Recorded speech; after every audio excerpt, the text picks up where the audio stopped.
When we think of our national icon, that charismatic Kiwi, not many people would know that without the support of thousands of people, 95% of Kiwi chicks will not make it to their first 6 months of life.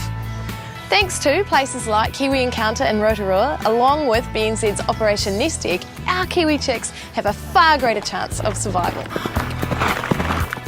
The males sit on the eggs, and unlike in other families where it's a female brooding.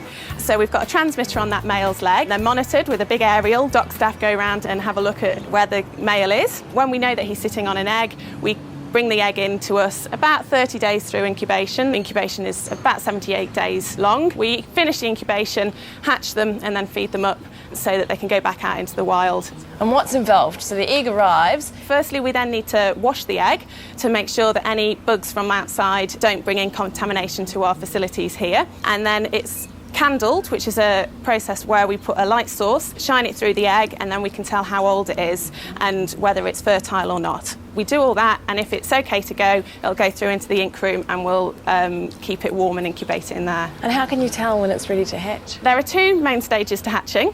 The first stage is when the bill is poked through the air cells. So if you think about when you have a hard-boiled egg, if you tap it on the top and there's a bit of a space between that and the shell, that's the air cell. And when the bill is first pressed through into there, it starts breathing air through its lungs for the first time. Once it's internally pipped, that's what we call it, it then externally pips, and that's where you see the cracking for the first time on the outside of the shell, and then it will slowly hatch, and it can take 4 to 7 days to hatch, so it's quite a long process. Just prior to hatching, the yolk is external to their body, and they absorb it through their umbilicus into their stomach.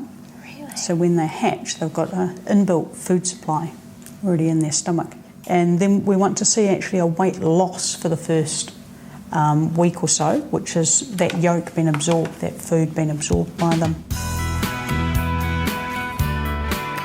From the brooder room, they come out to the outside runs, so that's once they're past their hatch weight and are eating well all by themselves. And they remain in these runs until they reach their release weight, which is between 800 grams and a kilogram, just depending on where they're getting released to. And why is that weight so critical for them? Well, that's when they're meant to be more stoat-proof, I guess is the term, when they're meant to be able to fend for themselves against introduced predators. You can see the Kiwis have whiskers, which are quite like cat's whiskers. It's quite wiggly. He's got eyes, and those are his ears just behind his eye. And the reason that the Kiwi has whiskers is because he's a nocturnal bird, but he doesn't have large eyes, which other nocturnal birds have. He relies on touch and a sense of smell. This is Kenobi. He had a stool taken yesterday and came back positive for coccidia, which is a gut protozoa, and we're going to dose him. In 2007, Kiwi Encounter here in Rotorua hatched its 500th BNZ Operation Nest Egg chick, so they're doing a great job.